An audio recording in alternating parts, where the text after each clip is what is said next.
भगवते वासुदेवाय। नमस्कार दोस्तों, आज के इस वीडियो में हम सुनेंगे कार्तिक मास महात्म्य की 35वें अध्याय का पाठ। इससे पहले हमने सुना था कार्तिक मास महात्म्य की 34वें अध्याय का पाठ। उस पाठ में हमने जाना कि किस प्रकार से ऋषियों ने महर्षि सूत जी से पूछा कि पीपल के वृक्ष की सेवा, पीपल के वृक्ष की पूजा शनिवार के अलावा अन्य दिनों में क्यों नहीं करनी चाहिए। तब सूत जी ने बताया कि किस प्रकार से अलक्ष्मी का वास होता है, किन किन समयों पर अलक्ष्मी का वास पीपल के वृक्ष पर होता है और क्यों पूजा नहीं करनी चाहिए। इससे जुड़े हुए तमाम प्रकार के प्रश्नों के उन्होंने उत्तर दिए और सभी ऋषिगण से संतुष्ट हुए। जब उन्हें उनका उत्तर मिल गया तब सभी ऋषियों ने उन्हें प्रणाम किया। इसके बाद सूत जी बोले, ऋषियों, मैंने आपको भगवान श्री कृष्ण, सत्यभामा और पृथु नारद का वह संवाद सुनाया जिसे सुनने से मनुष्य के समस्त पापों का नाश होता है। अब हम आज के इस वीडियो में सुनेंगे कार्तिक मास महात्म्य के 35वें अध्याय का पाठ, जो कि सबसे अंतिम पाठ है। और इस पाठ में हम आगे की कथा जानेंगे कि संसार के समस्त सुखों को प्राप्त करने के लिए मनुष्य को किन किन आचरणों का ध्यान करना चाहिए और हमें किन नियमों का पालन करना चाहिए।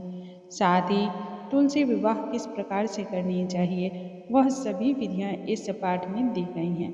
आइए वीडियो को हम स्टार्ट करते हैं। सबसे पहले भगवान श्री गणेश का ध्यान कर लेते हैं, फिर पाठ आरंभ करेंगे। श्री वक्रतुंड महाकाय सूर्यकोटि समप्रभा निर्विघ्नं कुरु मे देव सर्वकार्येषु सर्वदा। ओम नमो भगवते वासुदेवाय। इतनी कथा सुनने के बाद सभी ऋषि सूत जी से बोले, हे सूत महाराज, अब आप हमें तुलसी विवाह की वह उत्तम विधि बतलाइए जिससे हमारे कानों को भी तृप्ति हो। सूत जी तब बोलते हैं, कार्तिक शुक्ल नवमी को द्वापर युग का आरंभ हुआ है, अतः यह तिथि दान, उपवास और अनेक प्रकार के शुभ कार्यों के लिए बहुत ही उत्तम मानी जाती है। इस तिथि को नवमी से लेकर एकादशी तक मनुष्य यदि शास्त्रोक्त विधि के अनुसार तुलसी के विवाह का उत्सव करता है तो उसे कन्यादान का फल प्राप्त होता है। पूर्व काल में कनक के पुत्र किशोरी ने एकादशी तिथि में संध्या काल के समय तुलसी विवाह का आयोजन रखा और विधि विधान के अनुसार उन्होंने तुलसी विवाह को संपन्न किया था, जिससे वह किशोरी वैधव्य के दोष से मुक्ति पा गई थी। मैं आज आपको उसकी ही विधि बतलाता हूँ। इसके लिए 1 तोला सुवर्ण की भगवान विष्णु की सुंदर सी प्रतिमा तैयार कराएं अथवा अपनी सामर्थ्य और शक्ति के अनुसार भगवान विष्णु की प्रतिमा बनवा लें। फिर तुलसी और भगवान विष्णु की प्रतिमा में प्राण प्रतिष्ठा करके षोडशोपचार द्वारा पूजा करें। पहले आप देश काल का स्मरण करें, फिर भगवान श्री गणेश का पूजन करें। इसके बाद आप अन्य प्रकार के वेद मंत्रों का उच्चारण और गाजे बाजे शुभ ध्वनियों का आप वादन करें। तब भगवान विष्णु की प्रतिमा को तुलसी जी के निकट ला करके रख दें। प्रतिमा को शुभ और सुंदर सुंदर पीले रंग के वस्त्रों से आच्छादित करना चाहिए। उस समय भगवान का आवाहन करें, हे भगवान, हे केशव, आइए देव, मैं आज आपकी पूजा करूंगी। आपकी पूजा में तुलसी को समर्पित करूंगी। आप मेरे संपूर्ण मनोरथों को पूर्ण करें। इस प्रकार से आपको अनेक अनेक प्रकार से आवाहन करना है और उसके बाद 3 बार अर्ध, पाद और विष्टर का उच्चारण करके इन्हें बारी बारी से भगवान श्री हरि को समर्पित करना है। फिर आचमनीय पद का 3 बार उच्चारण करके भगवान विष्णु को आचमन कराएं। इसके बाद कांसे के बर्तन में दही, घी और मधु रखकर उसे कांस्य के पत्र से ही ढक दें तथा भगवान को यह भी समर्पित करें। अर्पण करते समय कहें, हे वासुदेव, आपको हमारा नमस्कार है। यह मधु पर्क कृपया कर आप ग्रहण करें। दही, घी और शहद के इस मिश्रण को मधुपर्क कहा जाता है। इसके बाद हरिद्रा लेपन यानी कि हल्दियों का लेपन और अभ्यंग कार्य संपन्न करके गोधूली बेला में तुलसी जी और भगवान विष्णु की पूजा अलग अलग करनी चाहिए। दोनों को एक दूसरे के फिर सम्मुख रखना चाहिए और मंगल पाठ आरंभ करना चाहिए। जब भगवान सूर्य कुछ कुछ दिखाई देते हों तभी कन्यादान का संकल्प करना चाहिए और गोत्र प्रवर का उच्चारण करके 3 पीढ़ियों का भी अवतरण करना चाहिए।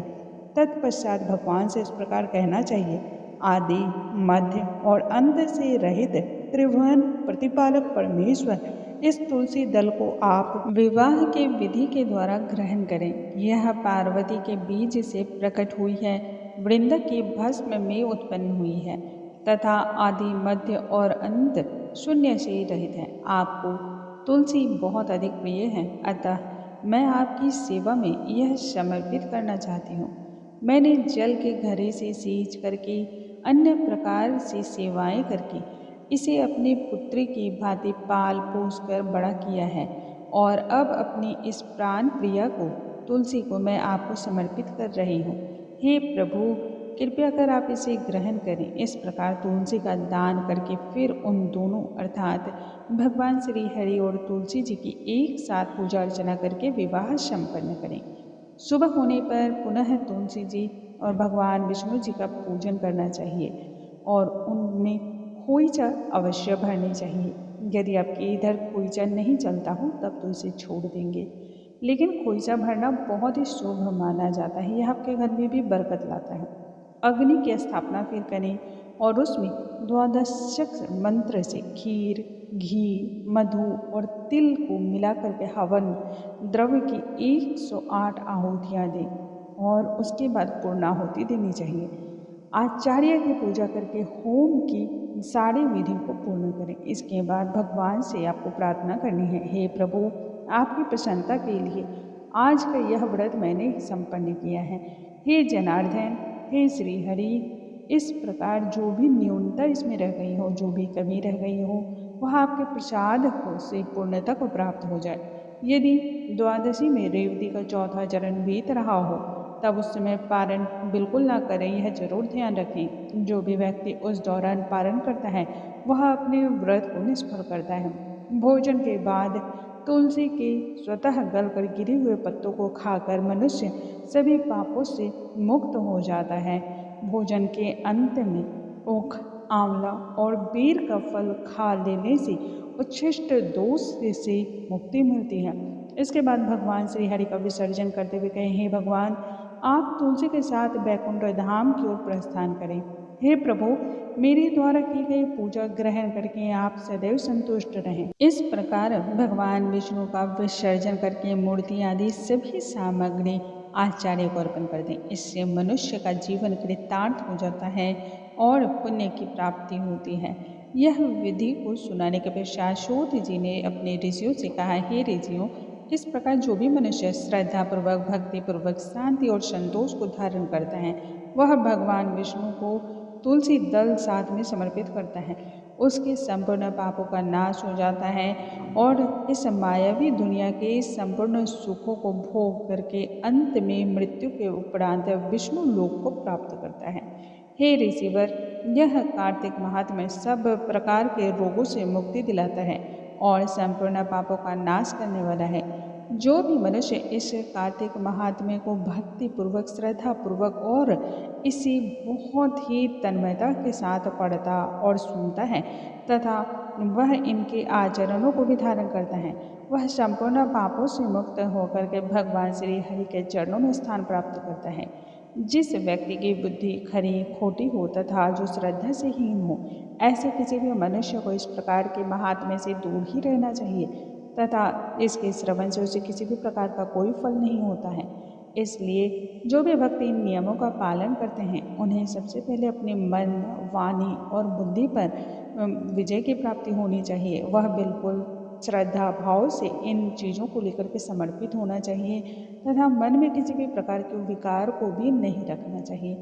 दोस्तों, इस प्रकार से आज हमने सुना कार्तिक मास महात्म्य के 35वें अध्याय का पाठ, जो कि सबसे अंतिम पाठ था। बोलो भगवान श्री नारायण की जय, भगवान श्री हरि की जय। हे प्रभु, हम सभी पर भी बिल्कुल वैसे ही कृपा करना जैसे आपने धर्मदत्त पर कृपा करी, जैसे आपने कलह राक्षसी को उसकी दानवी पीड़ा से मुक्ति दिलाई। हो सकता है जाने अनजाने हमसे कोई न कोई गलती हो जाती हो। हम मनुष्य हैं, मनुष्य की भांति ही व्यवहार करते हैं और जाने अनजाने कोई न कोई त्रुटि भी होती है। परंतु आपकी छत्र छाया में, आपके चरणों की छाँव में बड़े बड़े पाप भी धुल जाते हैं। अतः हम सभी को अपने बालक की भांति आप व्यवहार करते हुए हमारी हर गलतियों को क्षमा करना। दोस्तों, अगले वीडियो में नई जानकारी के साथ हम फिर से मिलेंगे। तब तक के लिए नमस्कार दोस्तों।